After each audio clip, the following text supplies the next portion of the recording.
Hey, what's happening, y'all? Welcome back to the Media Goose channel. It is I, the Media Goose, your friend Ryan, and the goose is loose, baby. I am finally back with another video. As some of you might know, I finally got a job again, so that's kind of been my attention over the last week or two. But I am back in a routine, so I am back to making videos. My Batman and MCU reviews are going to keep coming, and a lot more than just that. I also still want to do a review of the back rooms and Obsession. I might do like a double feature review where I review them both. Or I might just do separate videos, but have them like 5 to 6 minutes instead of 10 to 15 to 20. But I am staying committed to the Media Goose channel. This is such a positive outlet for me, getting to share about the things I'm passionate about. And I recently started sharing or reading comics. I read The Long Halloween in its entirety.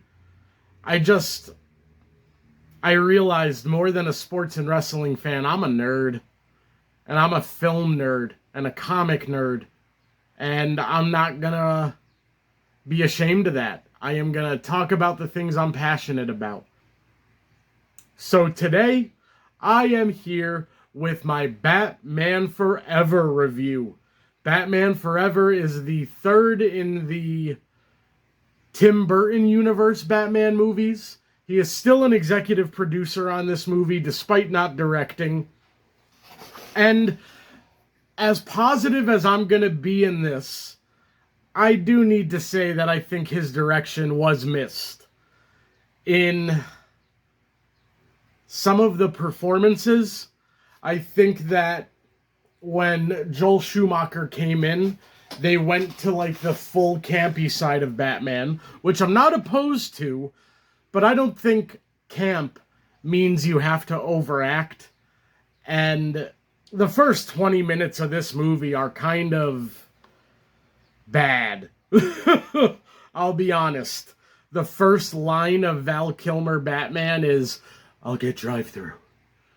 Not exactly how I would have done it. And he shows up at a crime scene, and Commissioner Gordon is there. Commissioner Gordon, a very underutilized character in these movies. And he's there with Chase Meridian. There are no levels to this first scene with her. Like, the way I would think of it as an actor, if you're trying to play a character that is like seducing somebody, trying to win the affections of somebody, you choose certain lines to highlight, to give extra attention to, certain words. Every single word she said in that first scene felt like she was just completely overselling the "I'm attracted to Batman" thing.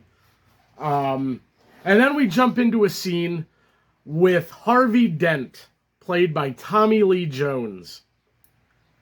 Up until this rewatch, I was just completely critical of this performance. I think that it really misses an opportunity to have a nuanced character and kind of just choose the scenery. And especially in this opening scene, it's frustrating because Harvey, as he's like lording over this guard, he gives this really balanced, darkly motivated monologue as Harvey Dent, and then the second the camera pans to like his pink side, it's like he doesn't come back for like 30 minutes where he is just full going over the top with it. And the guard in this scene is so fucking annoying. Excuse my language, but it's like just a genuinely abhorrently bad acting performance. Like I said, camp does not inherently mean you're overacting or overselling all of the emotions. I'm willing to give you more, like you're going bigger than you typically would. Yeah, that's fine. There still needs to be levels. And for me, the levels arrive in this movie in the scene where we meet Edward Nygma, played by Jim Carrey. For me, he is still the Riddler in my heart. I was kind of critical of the Ace Ventura movies a few reviews ago. I don't love those movies, but Jim Carrey is one of my biggest inspirations. I've mentioned in my acting videos how The Grinch That Stole Christmas, his performance was one of the things that made me realize I could be an actor. Like, I get in trouble for acting the way he acts as the Grinch, but he's getting paid. So, I love Jim Carrey. He's arguably in my, top 3 to 5 biggest influences as a performer. And he has levels to Edward Nygma. He's not just immediately at a 10, there's a build. And I really love this scene. I think Val Kilmer is a damn good Bruce Wayne and Batman. I feel like he gets lost in the shuffle of talking about all of the Batman actors, but Val Kilmer is an excellent actor, was an excellent actor. Rest in peace. I'm pretty sure he passed away. Yeah, because after his death, they, used his likeness in an AI movie, which, fuck that. I don't care if he signed off on it. It's in poor taste. But Val Kilmer's a great actor, and I think he nails this role. I think that, I don't know about the actors' ages, but he felt a little younger than Keaton's Bruce Wayne for me. Maybe.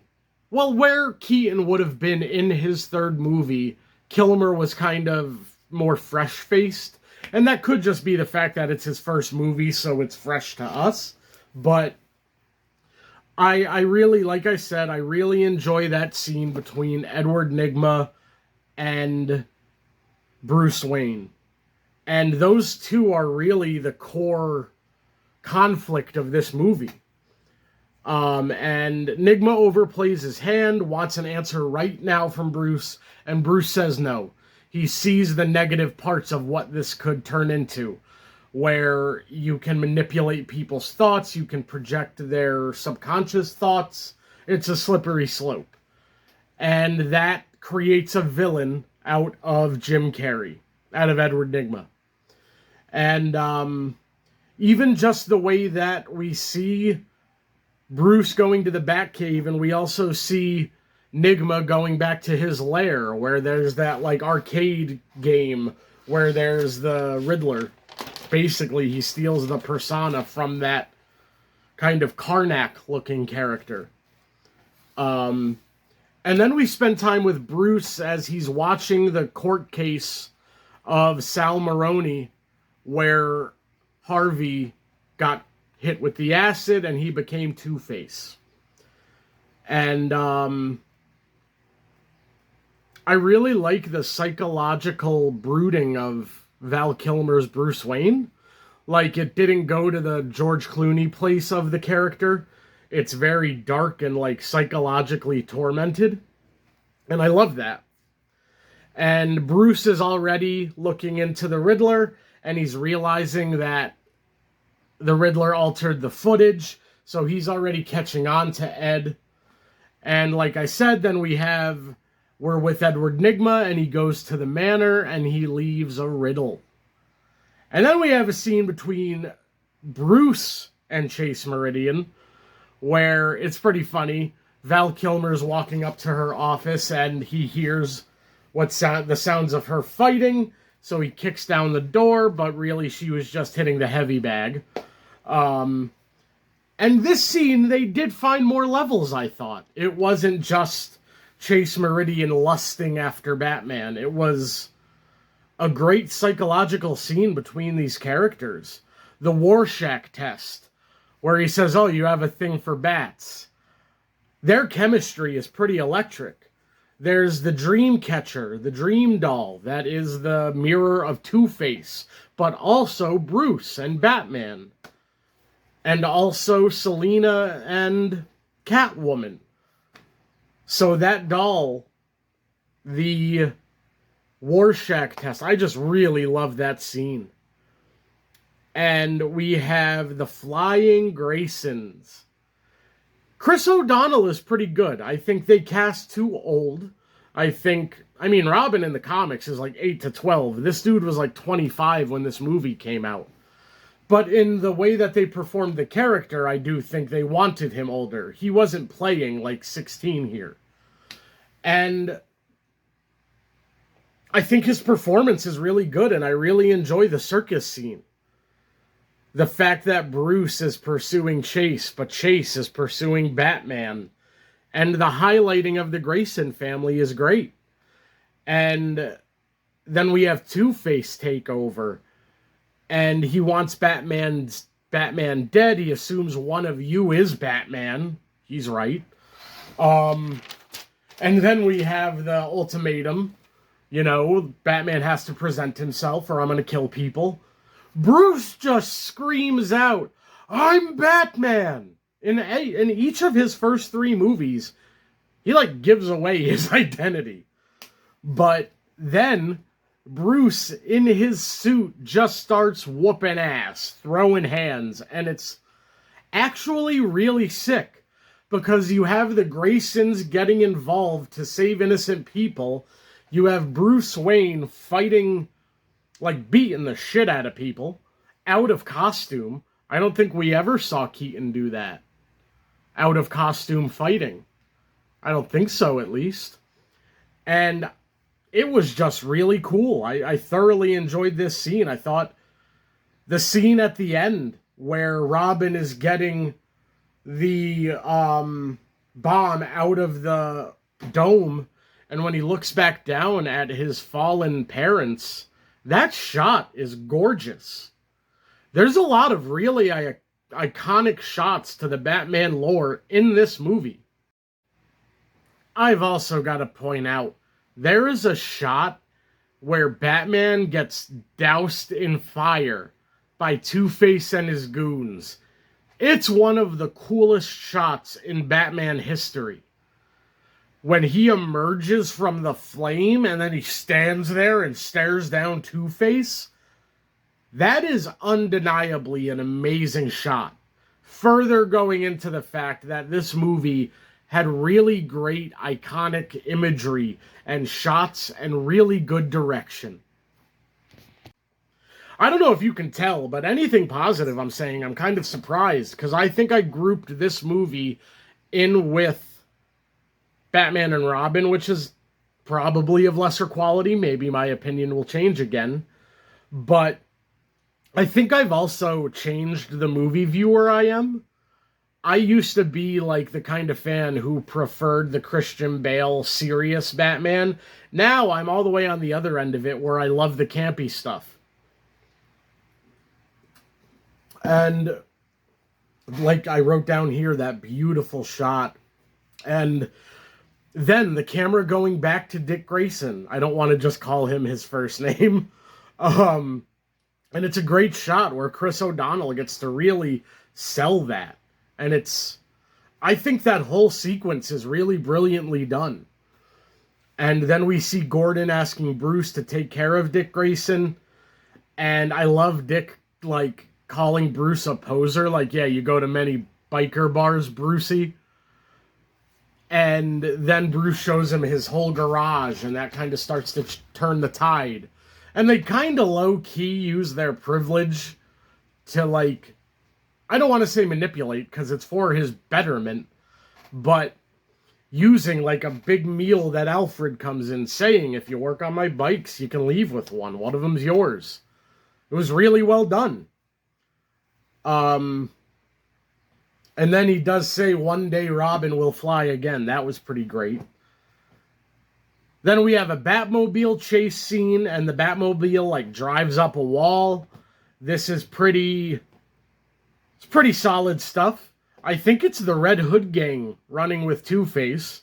They're at least in red balaclavas, or whatever those masks are called. And then we cut back to Edward Nygma building his persona. And he takes the costume from the Riddler arcade game.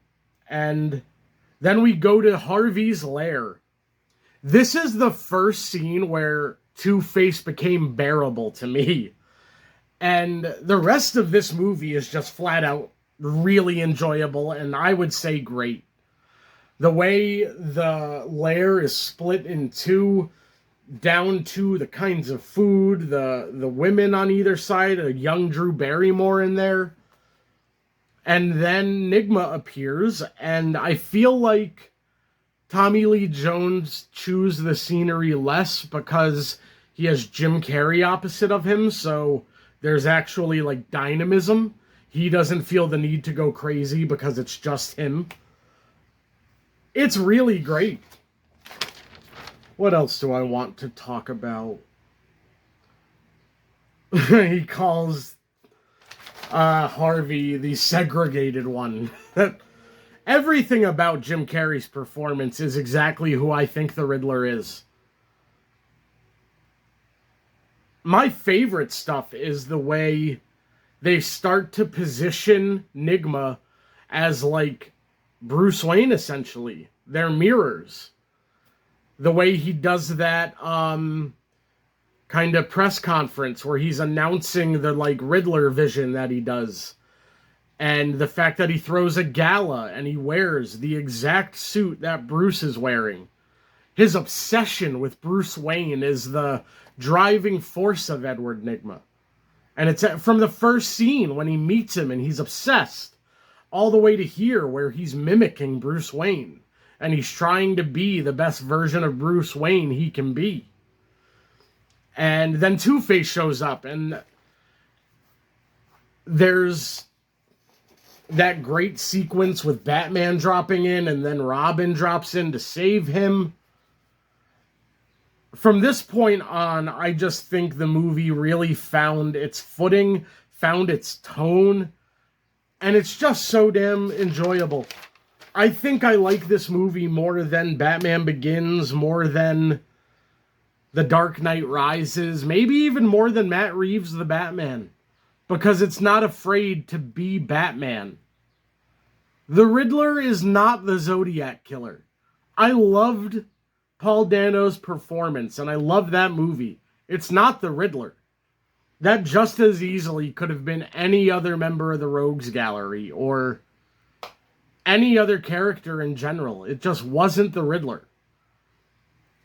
It was Reeves' version of the Riddler. But Jim Carrey is just flat out excellent. We have the whole final fight where it kind of becomes Harvey and Robin and Riddler and Batman. Oh, the scene where they destroy Wayne Manor and kidnap Chase is really well done with the trick-or-treaters and everything.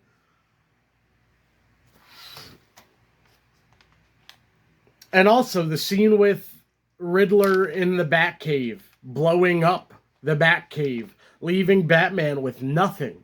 Batman wakes up from like a 2-day coma to his Batcave destroyed, Robin ran away, and your girl got stolen. Batman has nothing.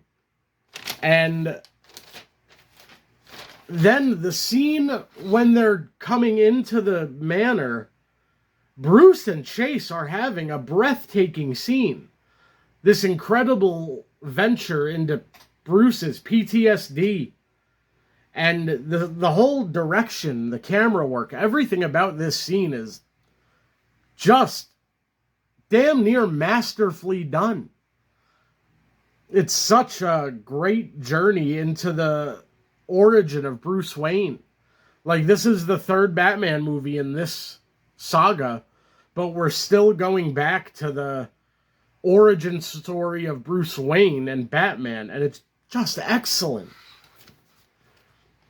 And then, like I was saying, the whole final sequence is fun.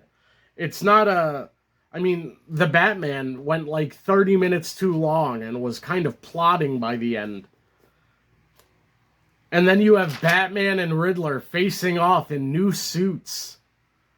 I love this movie, y'all. Batman Forever.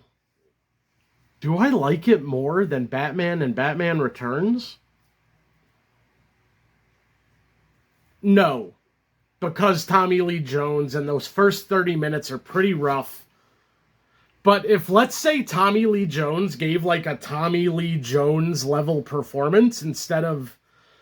I heard a podcaster say it once. I can't remember who said it. Maybe it was Chris Stuckman or Flickpick. But it's like he saw the really, like, comedic side of Jack Nicholson's Joker and was like, that's what playing a Batman villain is. And he just goes crazy. And then his final line of the movie, we get, like, he's back. He goes, oh, thank you, Bruce. You were always a friend to me. As Tommy Lee Jones, as Harvey Dent. For, like, the last hour and a half, you've been manically freaking out, and then we see that Harvey. For me, it's a matter of there was no actual duality to Harvey after the first scene, and besides that last scene, he was kind of just nuts. And there was more there. And I think Chase Meridian, I don't like her as much as I liked Vicky Vale or Catwoman. I think it's a step down in terms of, like, I don't know, respectful writing of a woman. She uses the bat signal for a booty call, and she's a doctor. Like, I don't know. I just felt like the Tim Burton movies, those two women were really capable, strong characters. And yeah, Chase she got better throughout the movie, but those first few scenes where it was like just pure lust were a little too overdone. But Batman Forever, I love this movie, y'all. I think I'd probably go Batman, Batman Forever, Batman Returns for my top 3 so far. And Val Kilmer does not disappoint. He doesn't miss the mark. I think, this is a hot take, it was not a downgrade for Michael Keaton. I won't say it was an upgrade. I think they are equal footing. And unfortunately, Val Kilmer does not return, and we get probably the worst live-action Batman ever in George Clooney. Which, if you cast him now, he'd be great. Or if he played the character with any level of his ability, it would have been really good. But instead, it was just like he was reading lines.